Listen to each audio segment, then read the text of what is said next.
Sam Remi পরিচালিত evil dead সিনেমাটার কথা মনে আছে? হরর ফিল্মের জগতে স্যামের তৈরি এই সিনেমা একটা মাইলফলক বলা যায়। জঙ্গলে বেড়াতে গিয়ে এক অভিশপ্ত বইয়ের সন্ধান পেয়েছিল 5 বন্ধু। বুক অফ দ্য ডেড সেই বইয়ের স্তবক পাঠ করতেই জন্ম নেয় অলৌকিক নরখাদক পিশাচরা। কিন্তু বাস্তব জগতে সত্যি কি রয়েছে এমন কোনো অভিশপ্ত গ্রন্থ যা পাঠ করে জাগিয়ে তোলা যায় অশরীরী দানবদের? চলুন আজ বরং খোঁজা যাক সেই রহস্যের কথাই। নমস্কার, আমি দীপ থট চ্যানেলের এই ভিডিওতে সবাইকে স্বাগত জানাই।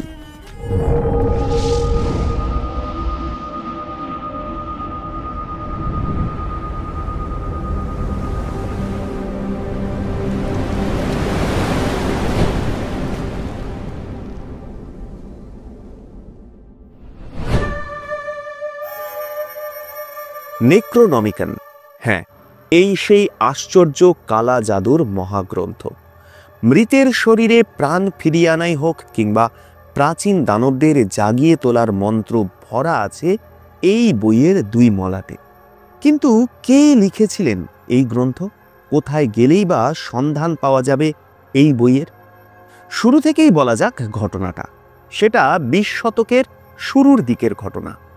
মার্কিন লেখক ফিলিপ লাভক্রাফট তাঁর লেখা গল্প দ্য হাউন্ডে প্রথম এই গ্রন্থের কথা উল্লেখ করেন। এরপর তার একাধিক উপন্যাস এবং গল্পে উল্লিখিত হতে শুরু করে নেক্রোনমিকনের নাম।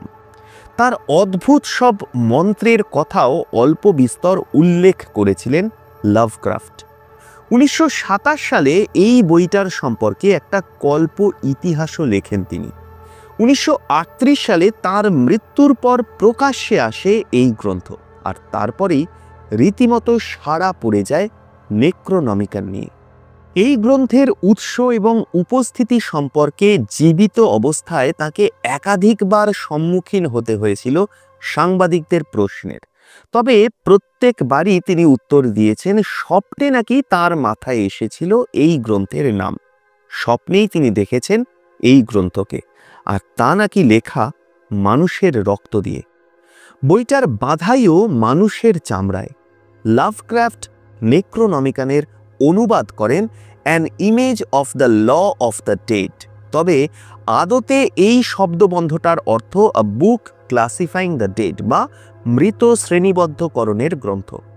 সে যাই হোক না কেন, লাভক্রাফটের বক্তব্য অনুযায়ী এই গ্রন্থ সম্পূর্ণ কাল্পনিক। কিন্তু তারপরেও এই গ্রন্থ নিয়ে এত বিতর্ক কেন? 1938 সালে লাভক্রাফটের গ্রন্থটা প্রকাশ পাওয়ার পর পশ্চিমের বিভিন্ন পত্রপত্রিকায় প্রকাশিত হতে শুরু করে নেক্রোনমিকন নিয়ে নানান প্রবন্ধ। তাতে যেমন নেক্রোনমিকনের কাল্পনিক নানান অংশ এবং মন্ত্রের উল্লেখ থাকতো, তেমনি আবার লাভক্রাফটের লেখার সঙ্গে ইউরোপে প্রচলিত কালা জাদুর মিল খুঁজতেন বিশ্লেষকরা। সেখান থেকেই সূত্রপাত বিতর্কের। কারণ অধিকাংশ ক্ষেত্রেই লাভক্রাফটের লেখার সঙ্গে হুবহু মিলে যায় ইউরোপীয় কালা জাদুর বর্ণনা, আচার, এমনকি অলৌকিক প্রেতদের নামও। এখানেই শেষ নয়।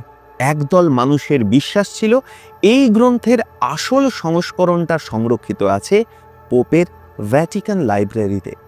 আবার কিছু প্রবন্ধে দাবি করা হয় এই গ্রন্থের আসল রচয়িতা নাকি আবু আলী আল হজরেদ নামে এক ব্যক্তি, যিনি মধ্যযুগীয় ইউরোপে পরিচিত ছিলেন হাফ ক্রেজড আরব বা দ্য ম্যাড আরব নামে। 9ম শতকে আরবের ইরাম খ্যাত এক শহরে গা ঢাকা দিয়ে নেক্রোনমিকন রচনা করেন তিনি। অবশ্য তার রচিত গ্রন্থটার নাম ছিল আল আজিফ। পরবর্তীতে তা গ্রিক সম্রাটদের হাত ধরে ইউরোপে প্রবেশ করে। দ্বিতীয় বিশ্বযুদ্ধের সময় গুজব ছড়ায় যে এই বইটা নাকি পৌঁছে গেছে হিটলারের হাতে, আর সেই জাদুশক্তিতেই বিশ্ব জয় করতে চলেছেন তিনি। ধ্বংস করছেন একের পর এক শহর। আবার কেউ দাবি করেছিলেন জারতন্ত্রী রাসপুতিনও নাকি হাতে পেয়েছিলেন এই গ্রন্থ। সে যাই হোক না কেন, বহু দেশ সেই সময় লাভক্রাফটের বইটা নিষিদ্ধ করেছিল কিছুদিনের জন্য।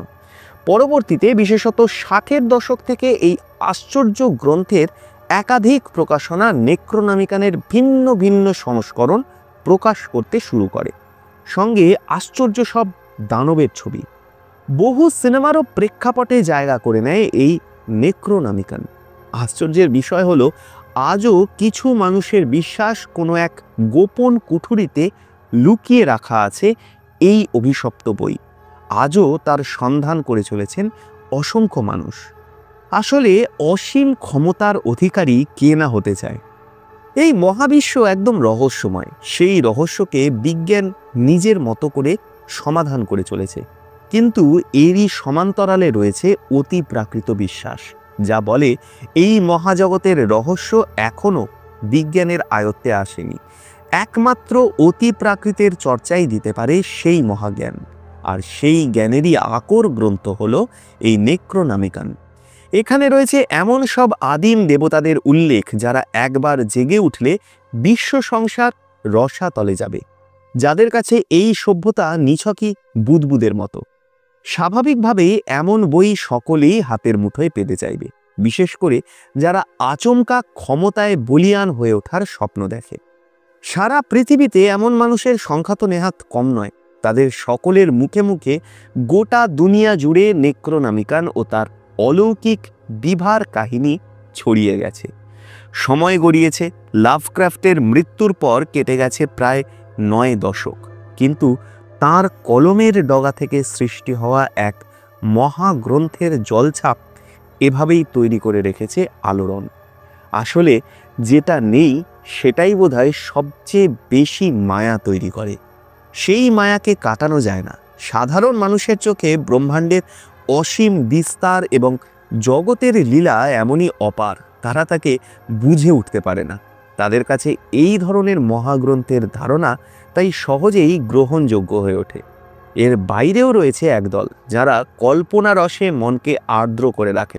তারা ভাবতে ভালোবাসেন পৃথিবীর দুর্গমতম কোনো কোণে, সে নির্জন দ্বীপ হতে পারে অথবা বরফে ঢাকা মেরুদেশ কিংবা মরুভূমির বালিময় সমুদ্রের কোনো প্রান্তে লুকানো রয়েছে নেক্রোনমিকান।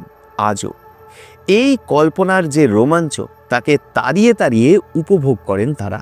আর এইভাবেই জীবন্ত হয়ে রয়ে গিয়েছে নেক্রোনমিকান আজও, যা টিকে থাকবে আগামী দিনেও।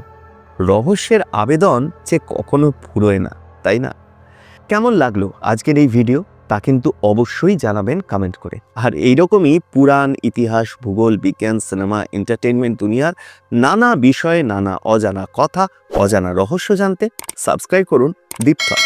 পাশে থাকা বেল আইকনটা প্রেস করতে ভুলবেন না। আর হ্যাঁ, এই ভিডিওর ডেসক্রিপশনে এই চ্যানেলের ফেসবুক পেজ, ইনস্টা হ্যান্ডেল আর হোয়াটসঅ্যাপ চ্যানেলের লিঙ্ক রয়েছে। প্রত্যেক ভিডিওর আপডেট সবার আগে পেতে ফলো করে রাখবেন ফেসবুক আর ইনস্টা, আর জয়েন হয়ে থাকবেন হোয়াটসঅ্যাপ চ্যানেলে। আর প্রত্যেক রবিবার সন্ধ্যে ঠিক 7টায় চোখ রাখুন কেবলমাত্র ডিপ থটে।